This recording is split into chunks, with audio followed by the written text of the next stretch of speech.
So we're going to start now. We're going to continue actually the laws of Hanukkah. We left off just talking about the main things that we have to do on Hanukkah, which is lighting candles and saying the blessing of Hallel.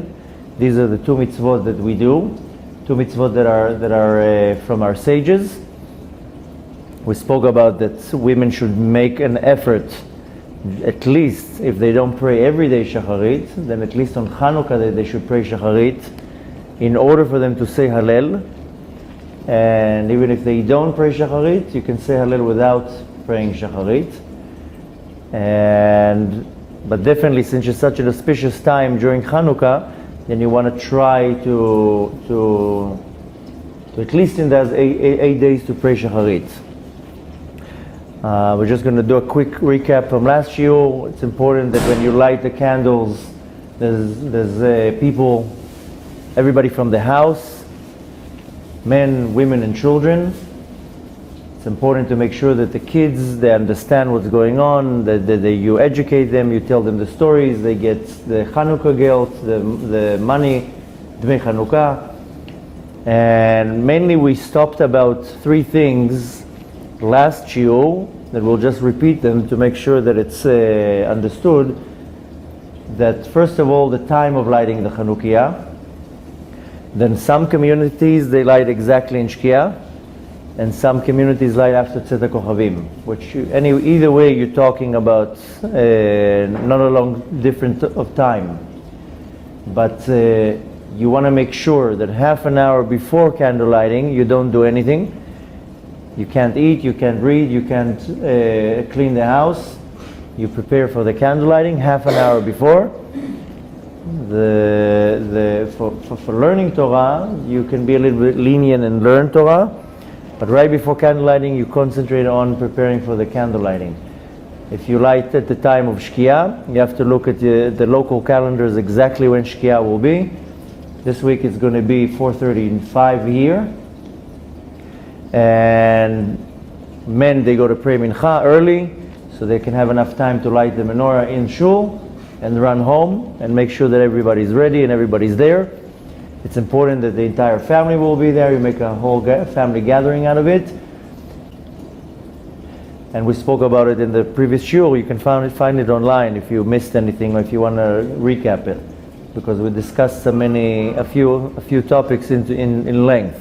One of them was about the type and the structure of the menorah, of the Chanukiah, which is extremely important that the Chanukiah will be kosher, with not all sorts of inventions and additions. I know people like my kids, they come home from school with Chanukiah, they want to use them.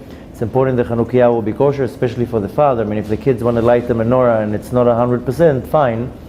But the main menorah has to be kosher, the candles have to be in line, they have to be straight, they have to be the same height, and the shamash, the ninth candle, has to be separated from them.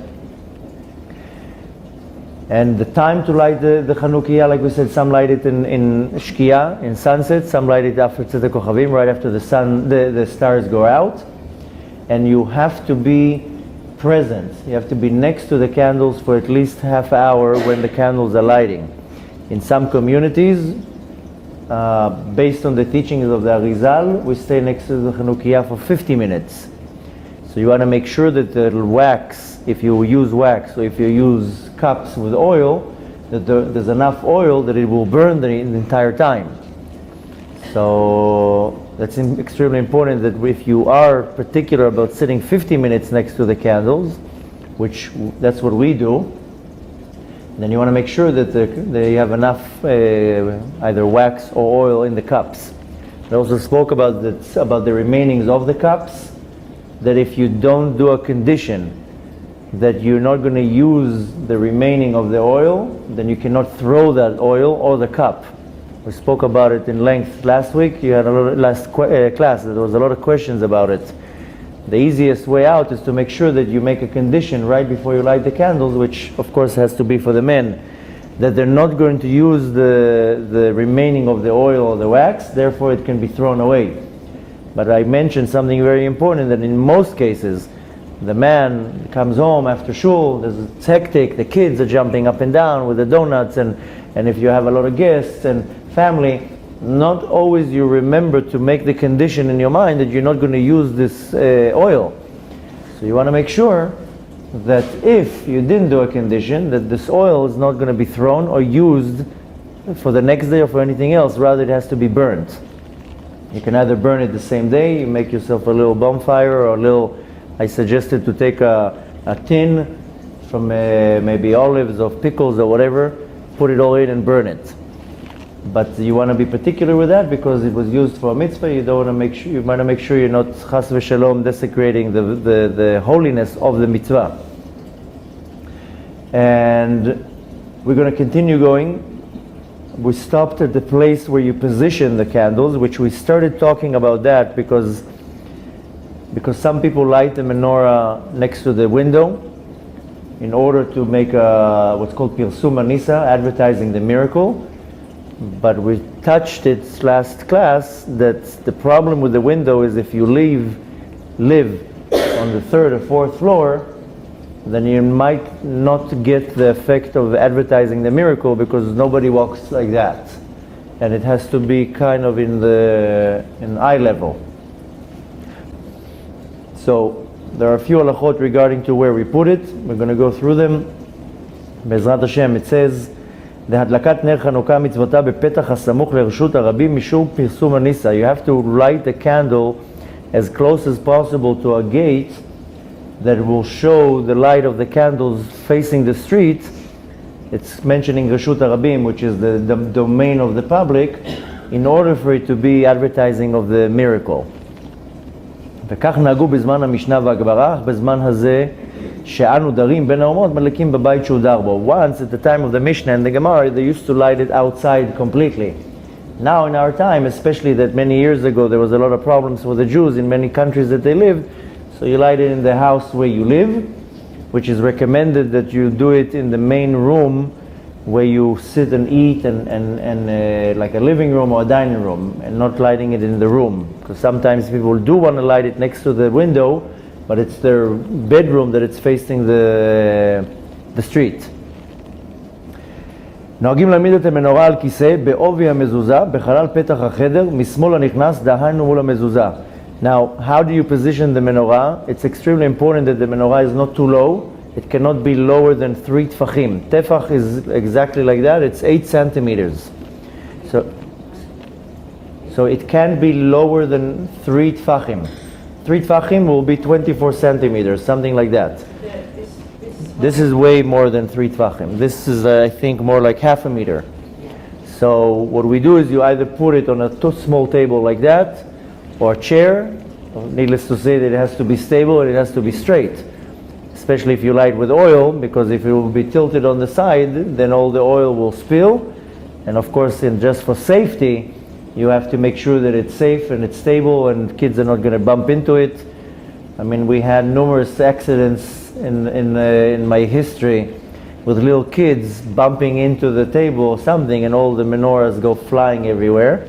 So you want to, of course, make sure that it's safe and that it's in a good surrounding and it's not too close to a window, not to like a drape. Of course, this is not a safety class, but I'm assuming that any responsible adult lights the menorah, make sure you have fire there. The fire is exposed, so you want to make sure that it's safe. But in regards to halacha, it has to be not less than 3 tefachim, which is 24 centimeters, which will be a little bit less than a foot. The bottom of the menorah or the flames? No, the bottom of the menorah. So a tefach, if you want to calculate in inches, I mean 2.5 centimeters is an inch. So you make the calculation how much it is in inches. But just to be safe, you put it a foot above the ground. Now, you want to put it right in the entrance of the home, at the left side of the entrance, because on the right side will be the mezuzah. And we put it on the left side, so while you're lighting the candles, you are surrounded with 2 mitzvot. On one side you have the mitzvah of mezuzah, on the other side you have the mitzvah of the candles. That way you're surrounded with 2 mitzvot. Therefore the menorah will be on the left side of the entrance of the home. And of course, again, there's many questions in that because it depends how your home is. Sometimes the entrance of the home is a corridor. Sometimes the entrance of the home is you go in right into the kitchen or right into the living room. You don't have to be OCD on exactly on the position and start measuring. I get phone calls, I'm 37 centimeters from the door and 42 centimeters there's a window. You don't have to be so particular. It has to be placed in a safe, good place, that when the door is open, it's still showing out to the public domain. And you want to make sure that you are between the mezuzah and the candles, that you are surrounded with the mitzvot. Now, כאשר רבים מדליקים בבית אחד, ייזהרו לשים כל אחד את נרותיו במקום מיוחד. It's extremely important that if you have many menorot, many chanukiyot, then they're separated from each other, that the candles might not touch each other. So for example, when we light candles, so all three of my sons, they also light with us, so we end up having 4 chanukiyot. So if it's not spread out, then sometimes the candles are very close to each other. And again, in regards to safety, when you put your hand to light the Chanukiah, if it's close to another one, you can push it and you can chas v'shalom get burned. But in regards to the halacha, the candles cannot be connected to each other. That it's not going to look like your menorah is part of my menorah, and then I'm actually forming more candles than I'm supposed to. So it's extremely important that the Chanukiyot are separate from each other. מצווה להניח את הנרות למעלה מ3 טפחים מן הקרקע. Like I said before, it has to be more than 3 טפחים, more than 24 centimeters. ולמטה מ10 טפחים, and not higher than 10 טפחים. 10 טפחים will be 80 centimeters, which is something about that. 2.5 feet. אם הניחם למעלה מ10 טפחים, if you had it on a much higher place, more than 10 טפחים, then it's fine. But the mitzvah is to do it between the 3 tfachim and the 10 tfachim. Bezrat Hashem, after this class, we're going to have another class with a little bit of a mystical explanation of the candle lightings based on the teachings of the Arizal.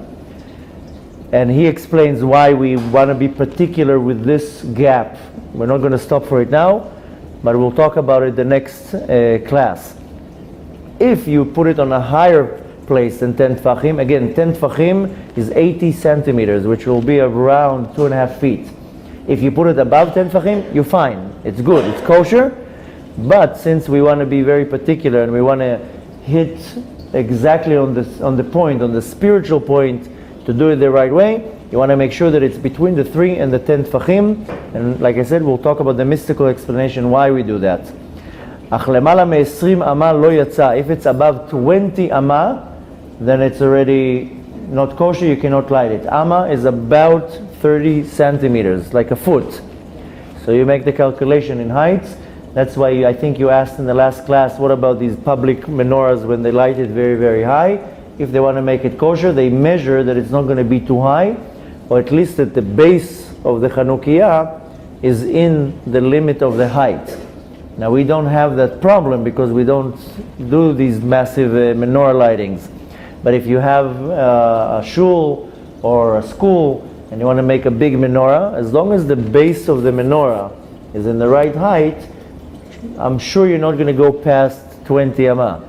You're talking about a couple, like 6-7 feet, 6-7 meters. It's a very pretty big menorah. No, the thing is that there are these big public lightings, especially Chabad around the world, and they make sure that they make a big lighting. I trust that they measure that it doesn't go over 20 amma. I mean, 20 amma is a pretty big height. 3 amot is a meter, so that you're talking about 7 meters. 7 meters is like a 3-floor building. So just that you'll have the proportion. An average ceiling is about 2.5 meters of a normal room. I mean, these are very high ceilings, but on a regular apartment, it's about 2.5 meters, the ceiling. So you're looking about 3-floor buildings. So even those big public lightings, usually they'll not go over 20 amma. And like I said, if the base of the menorah is in that gap, you don't have a problem. But we don't have this problem. We don't light menorahs in the size of 7 meters. But you definitely want to make sure that you within the height and not go above that.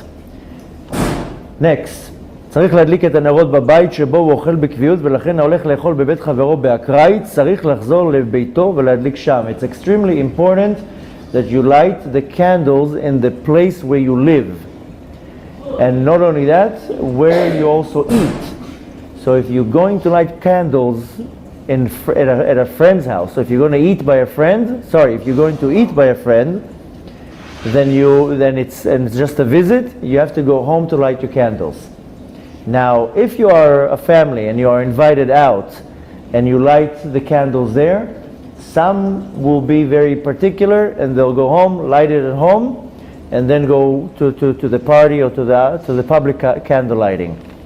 But it's extremely important that you do candle lighting in your main home, and especially where you eat, meaning that it's the same thing with Shabbat. When you light Shabbat candles, you want to make sure that the Shabbat candles are next to the room where you're eating. So if your living room, when you light your candles, is separated from the dining room, then you want to make sure that you're lighting the Shabbat candles in the dining room, because you have to eat where the candles are. So, Bezrat Hashem, when we're going to start learning very soon all the laws of Shabbat, the first chapter will be about candles, and we're going to learn how you can light it on the table, how you're able to move the candles on Shabbat, because the candles are muktzeh. But if you do it in a certain way, on a tray, and there's all sorts of conditions, then you can move the candles. But Hanukkah candles we're not allowed to move. So you want to make sure that the Hanukkah candles are in the main room. That's especially if it's a living room and you're sitting down and you need to enjoy the candles, you have to be next to the candles. That's where it becomes tricky, that if you live and the entrance is a corridor and you can't really sit there when you're lighting the candles, then you have to figure out a way how to light the candles in a place where you can sit and you can still see the candles. For example, for many years I used to live in a home that when I walked in, there was like a little area, there was a closet, we had a mirror and a place to put all the shoes and stuff like that, and then it was like a right turn and a left turn, like a zigzag going into the apartment. So it was very, very difficult to make sure that the candles are in the right place, and we had to bring these little folding chairs to put it in a way, because my living room was literally like in a zigzag way to go into the living room. It wasn't a big apartment, and it was very hard to position the candles in a way that I'm sitting in the living room and I see it. So we had to really improvise to make sure that we're sitting, enjoying the candles, and I'm still lighting it in a way that the outside can see. So like I said before, you don't have to be OCD about the angle, but you want to make sure that it's done right. Next. So then after the 15 minutes, we can move the candles or also not? To move the candles, after 50 minutes you can move the candles. After what time do we move? After the 50 minutes that they're lighting. 50? Yeah. Or half hour? If you're particular with 50 minutes, then you wait 50 minutes. If you only do 30 minutes, then after the 30 minutes you can move them. But this is only on weekdays. On Shabbat you can't move them. They're muktzeh. We're going to get to Shabbat. I don't know if we'll get to it in this class. If we don't get to it in this class, we'll definitely talk about it on Thursday. But just to mention it, the candles you light on Friday night, we always have one Shabbat that we light candles. The candles that you light on Friday evening, they're 100% muktzeh, and you're not allowed to move them. And you're going to make sure that you're positioning the Chanukiah, the menorah, in a place that will not need to be moved. Because once you light the candles, it goes already into Shabbat. So that's in regards to Shabbat. On weekdays, after they burn for the amount of time, then you can move them. If you're particular with 50 minutes, and after 50 minutes, 50, you move it. If you're particular with 30 minutes, then you let it burn for 30 minutes, and then you can move it.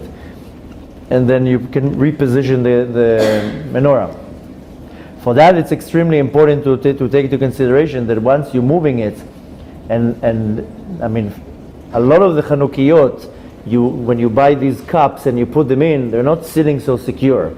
You start moving it, and then they all start falling.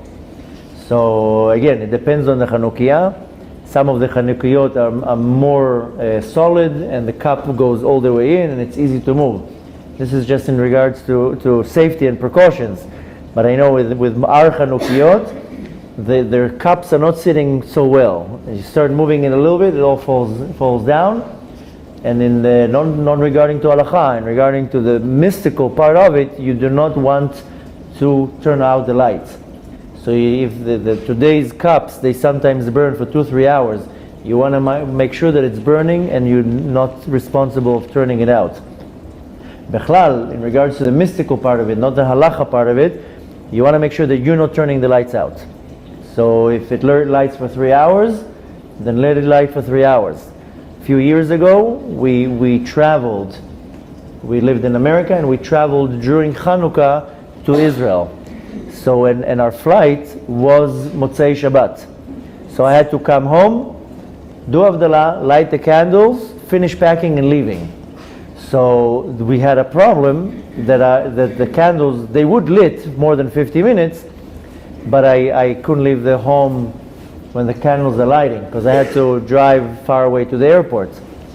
So what we did is we asked a friend of my wife to come home, and she babysat the candles. No, I didn't want to turn the lights out. No, but you couldn't live with like... I wouldn't live in a house with fire. For safety, not for halacha. No, I wouldn't leave a house. We left for 3 weeks, and I wanted to turn all the lights off and lock everything. We left to the airport. So, I mean, if you're in your home and you're just leaving for half an hour and you feel that it's safe, fine. But we left for vacation. But it's fine for the candles to lit more than... Yeah. It's fine. They can light for 5 hours. Okay. But you want to make sure that you're not turning out the fire. That's fine. So I'm just commenting that a few years ago, our flight was Motzei Shabbat. So the candles were lighting for about an hour plus, and we had to leave. So I didn't want to turn the lights out. But you could. You could. Technically, yeah, but mystically you don't want to turn the lights out. Any candle you don't want to light it out. And that candle, for sure, Shabbat candle, the Hanukkah candle, I'll give you, like, we're going to start learning very soon. We're going to have a beautiful course about the mystical explanations about every little thing that we do in Shabbat. Or every little act that we do in Shabbat, most people, they don't even know what they're doing it. You ask now any average person why you dip the challah in salt for 3 times, most people don't even know why you do that. And all these little things that we do on Shabbat, I'm not talking about secular people with no background. Ask religious people, they don't know why they do it. So we're going to have a beautiful course about all the little things on Shabbat, why we do them. Of course, when you know why you do it, makes you want to do it more and to do it better. So one of the things that we do after Havdalah is it's extremely important to have our 4th meal, which is called Sudat Melaveh Malka, and in that Suda, in that meal, we light candles too. Usually, it's the man that lights the candles. You light it without a blessing, but you eat this meal to the light of the candles. This is also candles that you don't want to turn out. So almost in any case that you light a candle for the sake of a mitzvah, a lot of women, they have a habit that when they do a frashat challah, when they do the mitzvah of challah, they light a candle. So any candle that is lit for a spiritual reason, I'm not talking about the romantic candles right now. For a spiritual reason, you want to make sure that you don't turn out the light. So in this particular case, I did not want to turn the light of the Chanukiah off, so we called a friend and she babysat the candles. So, but anyways, we sidetracked. The point is that they have to burn, they have to be in a safe and secure place. After the time has passed, you can move the Chanukiah and you let it burn. Most people, they buy those kits in the Judaica stores and the supermarkets. These candles usually light for 2-3 hours. Just let it light. It's bringing unbelievable light into the house, and you don't want to turn it out or move it. Next, the time that you light the candles, like I mentioned before, some people do it right after Shkia, and some people do it at Tzet HaKochavim. You go by whatever method you go by.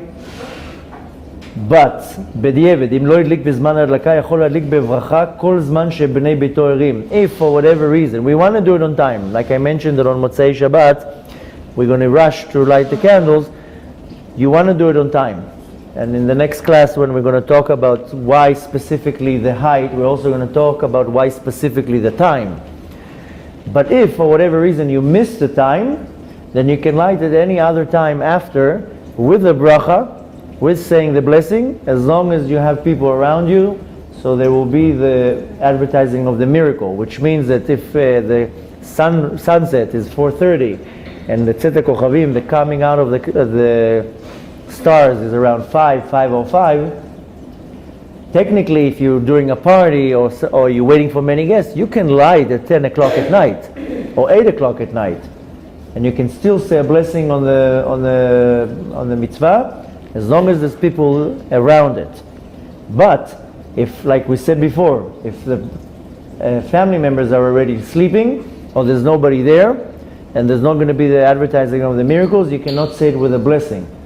This also teaches us that if you live by yourself and you light it by yourself, then you can't say a bracha unless there's somebody out. And even if you're in the middle of nowhere, you can still call somebody from the street and tell him, come here, look what I'm doing, say amen, and I'm going to tell you why I'm lighting the menorah. You can do the advertising of the miracle. But you definitely want to make sure that you're lighting on time, because you wanna hit that auspicious moment that we're going to talk about in the next class, why I want to hit the time. But now we're talking about after the fact. If I'm late, I came home late from work, I came home from traveling, a late flight or whatever it is, you can light it any time, even at 3 in the morning. Like I mentioned before, I'm just repeating a few of the things. Once the time has come to light candles, you want to prevent from doing anything, not to eat, not to learn Torah, not to work. You want to prepare yourself for the candles. Not to smoke. Not to smoke, I would recommend not to smoke at any time. But if you must smoke, then you are allowed to smoke prior to lighting the menorah. 3 a.m. you can light the candle. Yeah, if a person comes very late at night and he didn't light, he has to light it. No, the kalta regel min hashuk is the when you can start lighting the menorah. I mean, not before that, but after that you can. Not before kalta regel. Well, the Gemara says from shkia, from sunset, עד שלא קלטה רגל מן השוק, till the last foot left the market. This is the time where you can start lighting the menorah. You can't light the menorah at 4 o'clock or 20 minutes before candle lighting. For example, in Shabbat, you can accept Shabbat. It's probably like 10 o'clock at night. No, that's before Tzet HaKochavim. Yeah, because in the olden days, when the Gemara is talking about, exactly, when the Gemara is talking about that there's no people in the market, in our days, sun goes down, they turn on the lights. 2,000 years ago, there wasn't lights. So you light with a bracha and everything? yeah, if there's family and everybody, yeah, why not? You have to. So we're going to also go later on about the laws, what happens if I forgot to light the menorah. So I can, there's a question, maybe I can light during the day, because it's still the day. We're going to go to talk about that. But again, I'm giving you an example from my real life. Like I said that a few years ago we traveled on Hanukkah. So we left America. It was Motzei Shabbat, so I was able to light the candles. But flying to Israel with the time difference, we landed in Israel extremely late. So we lit up the menorah at 11 o'clock at night. Till we came home. Till we landed. Till we drove from the airport. Till we came to the home. Till we schlepped in everything. So we lit up the menorah, I think it was 11 or 12 o'clock at night. The same with the Myrick, right? Yeah. Myrick. Yeah. And as long as there's... Exactly. Now as long as there's family, doesn't have to be family. As long as it's friends, family, people around you, then you still light the Chanukiah and there's no problem. There is a limit to the time? The limit is that the time when you start lighting, and the limit in regards to lighting at the end, we're going to talk about it soon, because there's a few laws and rules regarding that. And of course, you only do that if you really don't have an option. And you don't do that because you just want to light late. If you're traveling, if you work a night shift, anything like that, then this is after the fact. B'diavad, bilchatchila, before the fact, you do not want to delay the candle lighting 1 second. You stop everything that you do, and you work all around it. I mean, I've been to weddings that they stop the wedding to light candles, and they plan the wedding in such a way that when it's time to light candles, it's between the reception or whatever, which is actually a beautiful ceremony. I've been to a couple weddings that they light the candles in the wedding. But I've been to a wedding not too long ago that the chuppah was very early, and then when it was time to light the menorah, then everybody went home, and the chatan and the kala, they went to their new home, they lit the menorah in the home, and then they came back to the hall, and everybody went to their home. So the wedding took a break, and they're like, okay, they're taking a break, we're going to light the candles, and then they all came back. But again, this is all after the fact. You do not want to delay the candle lighting. When the time for the mitzvah to come, you don't wait, you don't delay, you make sure you do the mitzvah. Now, the order of lighting the candles. This is important because a lot of people make mistakes. First of all, this is pretty obvious, but the first night we light 1 candle, the second night 2 candles, the third night 3 candles, and so forth. This is extremely important. I don't know if we'll do it this coming Thursday or during Hanukkah, but we will have a beautiful shiur why we actually go up with the candles, because there's a machloket. There was one opinion that say we should light them all together. One opinion said that we have to light every day 8 candles. One opinion said that we have to light first 8, then 7, then 6. So there was a few opinions when they had to decide how. And there's a very interesting explanation why we go what's called beseder oleh, going up. So it's extremely important because some people don't know that. So the first day you light 1, the second day you light 2, and so forth, and you end up lighting at the last night 8 candles. Needless to say, we don't have to mention that the shamash, the candle that you use to light the candle, this is not counted in the minyan of the candles. This is not one of the candles. But the first night you light 1 candle, and then second, and so forth. In the first candle lighting, the first night, we say 3 brachot. First of all, we say Ladlik Ner Chanukah, then Shasa Nisim, and in the first night we say Shichianu. Shichianu Kimanu Vigianu Lazman Hazeh. Shichianu we only say on the first night. We don't say it on the next night. So first night of Chanukah, we say 3 brachot. Shakishanu b'mitzvosav v'tzivanu Ladlik Ner Chanukah. The next one is Shasa Nisim La'avotenu B'yamim Hayem B'zman Hazeh. And the third bracha is Shechianu Kimanu V'gianu Lazman Hazeh. But the first night we say 3 brachot, the second and third and fourth till the end we say 2 blessings. Okay, very important, this is for the ones who are actually lighting the menorah. You cannot start lighting the candles before you finish saying the blessing. I've seen in many places that people start lighting the candles as they're saying the blessing. You're not allowed to do that. You have to say the bracha, and then once you finish the bracha, everybody answers amen, and then you go to start lighting the candles. So that's extremely important that you make sure that if you notice somebody do it, you tell him first finish the bracha, then you light the candles, then you start singing. Yes? In some families, so that each family member lights 1 candle. Is that incorrect? Yeah, you're not allowed to do that. No, the person who lights the candles, who says the bracha, has to light the candles. All of them. Yeah. You can't start sharing that. It's not a bar mitzvah that you give people to light candles. So that's why if they want people to participate, then I've seen in many families, and sometimes we did it with our younger kids, and the younger kids get a Chanukiah and we just let them light. I mean, the Chanukiah today you can buy these disposable ones. The colorful candles, they cost $1.50, 5 shekels, I don't know. something ridiculous. So for our young kids, I mean, last year my daughter was 2 years old. She wanted to participate. She didn't want to be left out. So we bought her a little Hanukkah with little candles. We held her hand and she felt that she's participating and she got excited. So each one can get their own menorah. But the person who says the bracha, he has to light the candles. This is not like the Olympics that each one gets to light one of the candles. So make sure you're not doing that too. It's extremely important that all these things are done the right way. So like I said, you don't light the candles before you finish the brachot. Now, extremely important because people get it wrong. And I'm just going to read it to make sure that there's no mistakes. The first candle you light on the right side of the menorah. We're sliding from right to left. So, the first night, when you're facing the menorah, not when you're standing in the back. If I'm facing and I'm lighting it, the candle has to be on the right side of the menorah.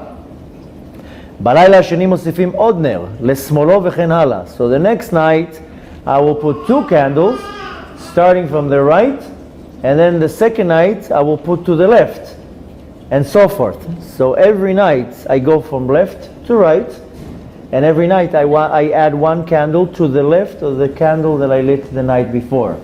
And it's extremely important. I've seen people lighting it the wrong way. So just to reiterate, first night is a candle on the right, then I add the second one to the left, and so forth, and we keep on going. We light first the new candle to the new day first. Exactly. So תחילה מדליקים את הנר שנוסף. On the first night, I'm only lighting 1 candle. I don't have a problem, and I'm not going to get confused. The second night, when I have already 2 candles, if I'm looking at the menorah, I have 2 candles to my right. The second night, I will light the second candle, and then the right candle. I light from left to right. Let's read it inside. תחילה מדליקים את הנר שנוסף באותו יום, ואחר כך את קודמיו, מימין לשמאל. To make sure, then every day, whatever candle I add, that's the candle I start, and then I go down back to the candles from the day before. So, this is left to right. And again, I have to face the menorah. I'm not standing on the side, and I can't stand on behind of the menorah. But, to make sure, we put the candles right to left, but we light them left to right. Make sure you don't mess that up. הנרות צריכים לדלוק לפחות חצי שעה אחר צאת הכוכבים. This is for your question because you're very particular with the time. The candles have to light at least half an hour after צאת הכוכבים. You following? They have to light half hour, 30 minutes after צאת הכוכבים. Which means that if you light at the time of Shkia, then they have to light for 50 minutes. That's why I said before that some congregations, they make sure that the candles are lighting for 50 minutes. Why? Because they light in Shkia, not in Tzet HaKochavim. But the most important thing to remember here is that the light of the candles, they have to burn for at least half an hour after Tzet HaKochavim. Tzet HaKochavim is the coming out of the stars. If it's a cloudy day and you cannot see the stars, then look in a calendar that tells you exactly the time. And you have to make sure that it's at least half an hour after Tzet HaKochavim. So you have got to make sure that if you light in sunset, which is Shkia, then the candles light for at least 50 minutes. It's extremely important. לפני הדלקת הנרות צריך להיות במנורה מספיק שמן או שערה וכדומה כדי לדלוק חצי שעה, ועל פי מנהג דלאל יהיה בשמן מספיק לדלוק 50 דקות. This is also extremely important. The 3 major rules that we got to remember here. It's before you light the candles, you have to make sure you have enough oil that it would light for 50 minutes. So now, if you're buying these ready-made kits, you have no problems. They are kosher enough that they light at least an hour and a half. You have no problem.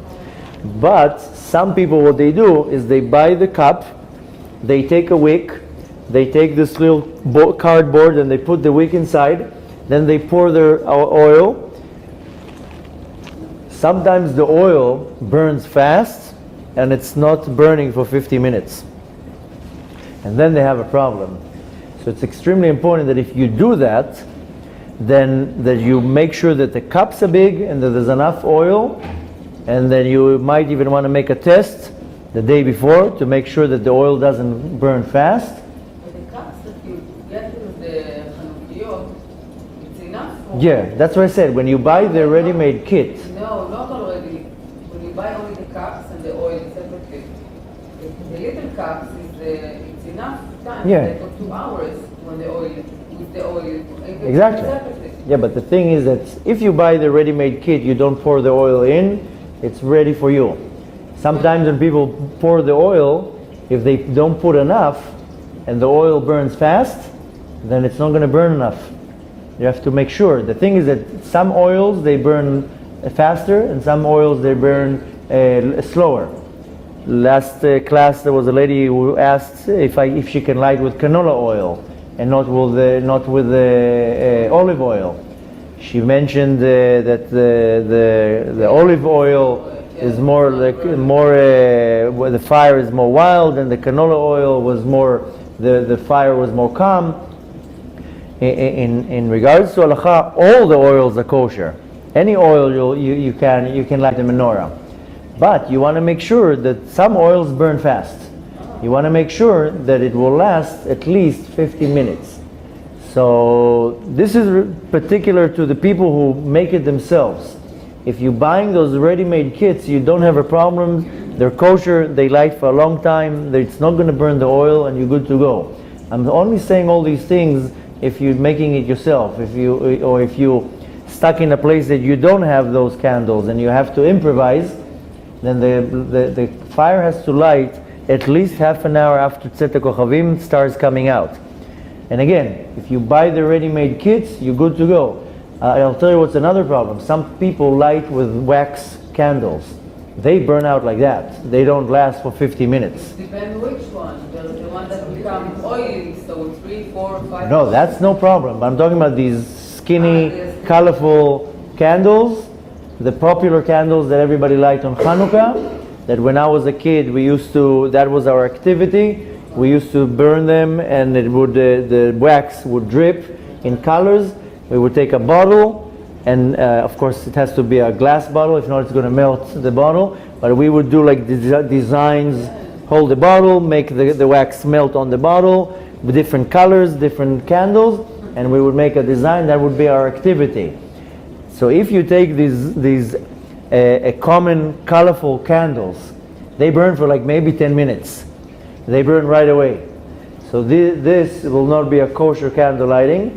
If you buy the thick wax candles that burn for 2-3 hours, you have no problems. If you're talking about those cups that it starts as a wax and they slowly dissolve into oil, it's all kosher. But the bottom, excuse me? Yeah. But the point is just to make sure that the candles are lighting for at least 30 minutes after the stars go out. You wanted to ask something?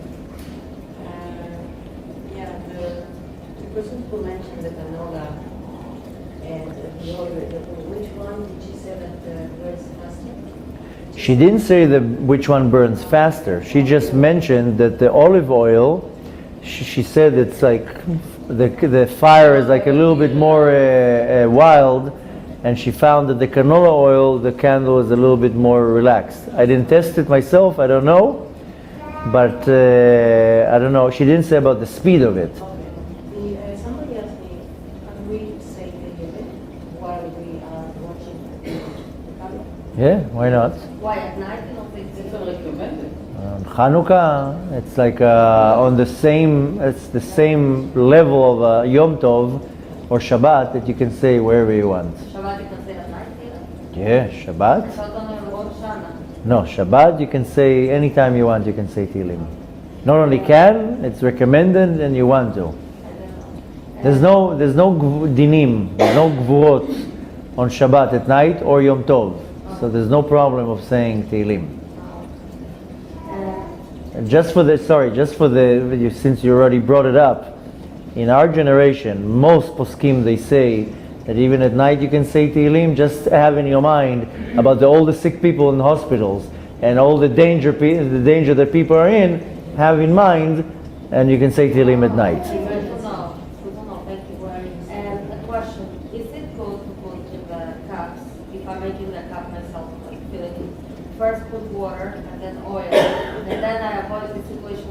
oil remaining at the bottom that is not burned? You can do that. If you're asking in regards to Hanukkah, you can do that. Yeah. If you're asking in regards to Shabbat, don't do that. Why?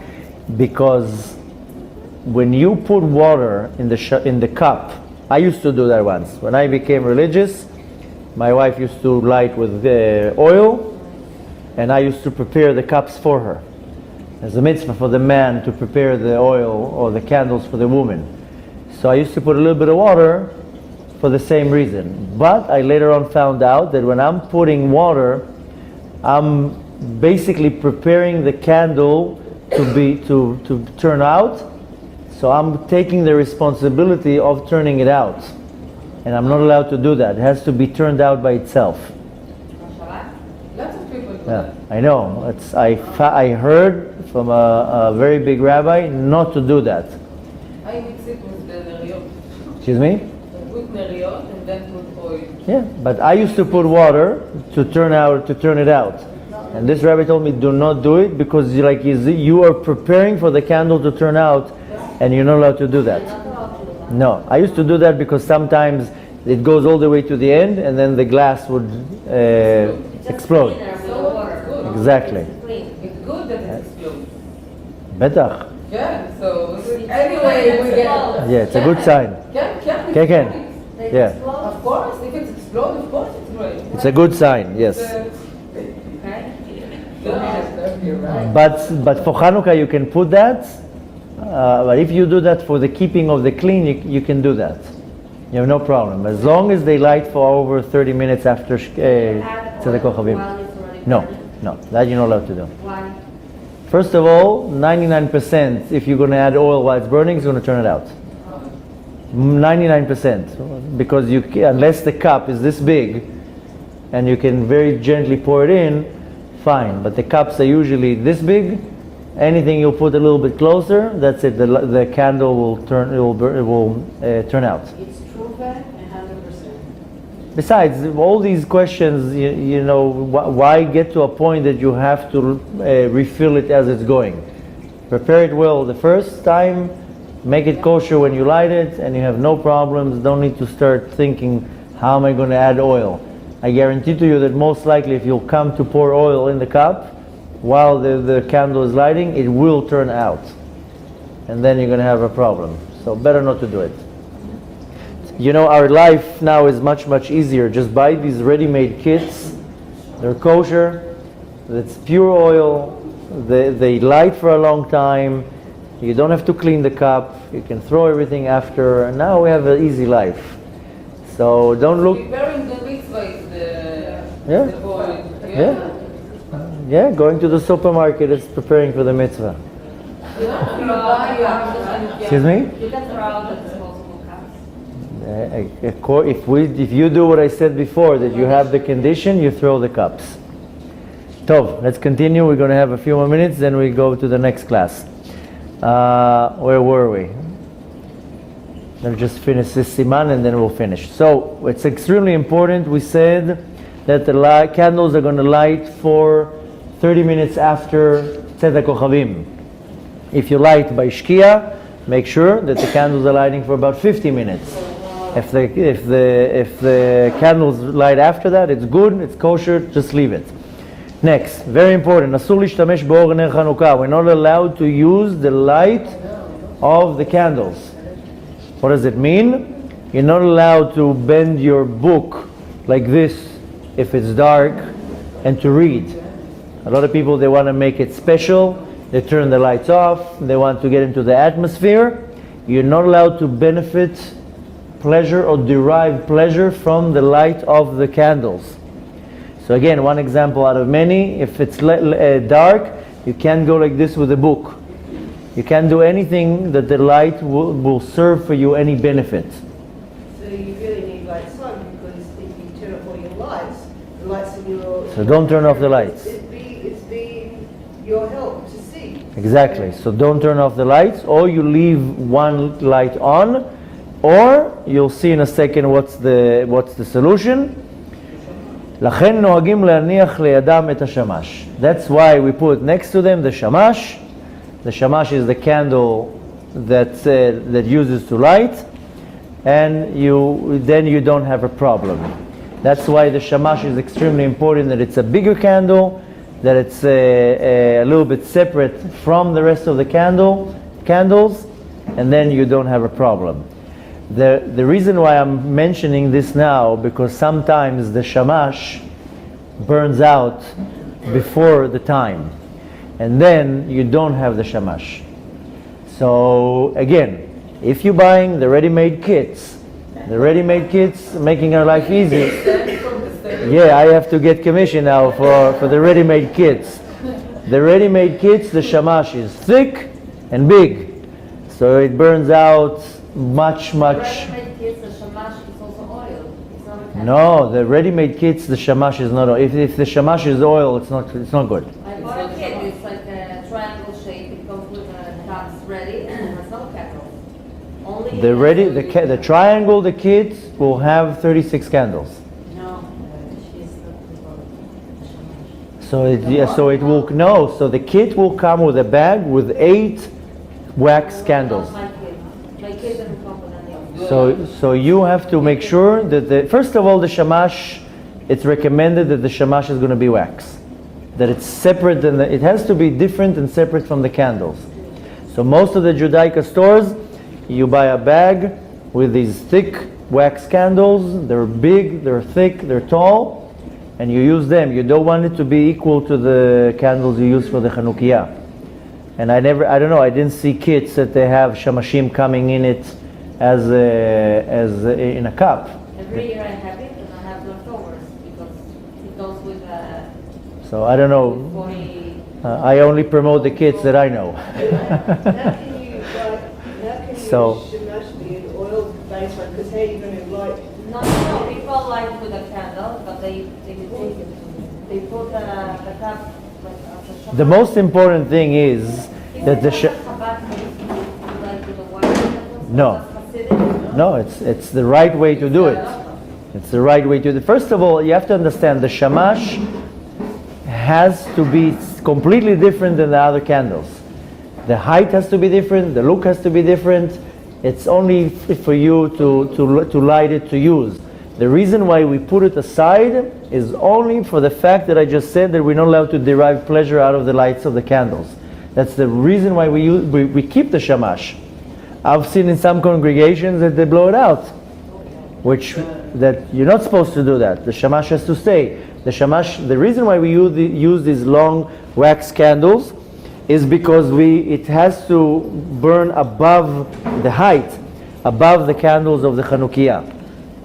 So you want to make sure that your shamash is also kosher, and mainly you want to make sure that you're not deriving pleasure out of the light of the Chanukiah, so you can't read towards the Chanukiah, you can't put like your hand next to it. You have to make sure that you're not deriving any type of pleasure from the lights of the candles. Use. Yeah, not play. No, so I said the wrong word. Then you can't derive any use of that candles. That's why we have the shamash. And listen, don't turn the lights off. That's to make a long story short. Now, כדי שאם יעשה איזה דבר ליד הנרות ישתמש באורו, ויש להניחו קצת למעלה מן הנרות כדי שיהיה ניכר שאינו ממניינם. Exactly like we just mentioned, the shamash has to be a little bit removed and a little bit above the candles, that it's not going to look like it's part of the candles. It has to be pretty obvious that the shamash is not part of the minion of the candles. נוהגים להחמיר שלא להדליק נר חנוכה אחד מנר חנוכה אחר. It's extremely important that you don't light one candle of Hanukkah from a different Hanukkah candles. And that also, you should take to that also for Shabbat candles. Try not to light a Shabbat candle from a Shabbat candle. But in Hanukkah, and again, it's not a prohibition. It's important not to do it.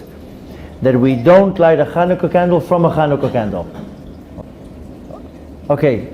You can't light, you should try not to light a Hanukkah candle from a Hanukkah candle, and needless to say, you're not allowed to light the shamash from a Hanukkah candle. If for whatever reason, I'll give you a scenario. You have 5 candles, 6 candles, 8 candles, you start lighting them one by one. Then the shamash went out because you pushed it too close or something. Some people go to the Hanukkah candle and light the shamash. You are not allowed to do that. You have to light it from a match. I was going to ask, light or a match? Yeah, you light it from a match. If you don't have many matches or whatever, then take a small candle, put it on the side and light it, because that's what happens to a lot of people, that the shamash keeps turning out. Especially when you light with oil, you put the shamash close, it dips into the oil, it turns out, and I've seen all the scenarios how the shamash keeps turning out. You are not allowed to light the shamash from another Hanukkah candle. You have to light it again with matches, or put on the sides a tea light and keep lighting it from the shamash. That's why it's important that the shamash is also, again, going back to the ready-made kits, they made, the quality is good, the wick is thick, you should not have a problem. Next, נר שקבע בתוך שיעור זמן חיוב דליקתו, נוהגים לחזור ולהדליקו בלי ברכה. If happens to be that one of the candles turn out during the time that they're supposed to light, you can light the candle again, just without a bracha, without a blessing. And you want to do it gentle, not to tip it over, not to do any mistake and turn the other ones off. You can take the shamash and do that. You can take a match, any other way, but you can light the candle that turned out. Just make sure you're not saying a blessing. אחר שיעור הזמן הנזכר לעיל, אפשר לטלטל את המנורה, גם אם המנורות דולקים. That's what you asked before. After the 50 minutes that the candles are lighting, then I'm already allowed to move the Chanukiah, even if the candles are still lighting. This is only during the week. You're not allowed to do that on Shabbat. Just remember. Now it's extremely important, this is already for precautions and for safety. If you move the Chanukiah while the candles are lighting, you have a very good chance they'll fall and chas v'shalom cause a problem. And if it's oil, it will be scattered all over the place. And if it's wax, then it will fall everywhere. Try not to move it. Or if you move it, make sure that you're moving it in a very stable way. But while they're lighting for the 50 minutes, or the half an hour after Tzet HaKochavim, whichever way you go by, you're not allowed to move the menorah. After that, you're allowed to move it, and just make sure that you're safe. And again, this is only during the week. On Shabbat, you're not allowed to move it after Shabbat comes in. נוהגים להתעכב סמוך לנרות חצי שעה לבד מערב שבת קודש.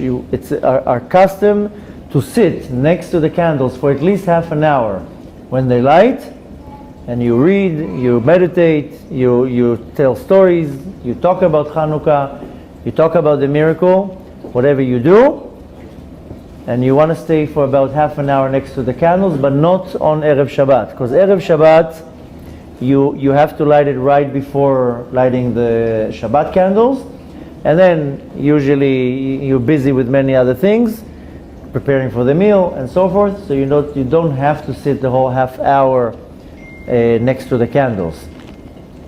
לפני הדלקת נרות חנוכה יש לו לאסוף את כל בני ביתו משום פרסום הניסה. It's extremely important that right before you light the candles, you're gathering all the family members, you're waking everybody up, you're bringing everybody to the room where you light the candles in order to make sure that you're advertising the miracle.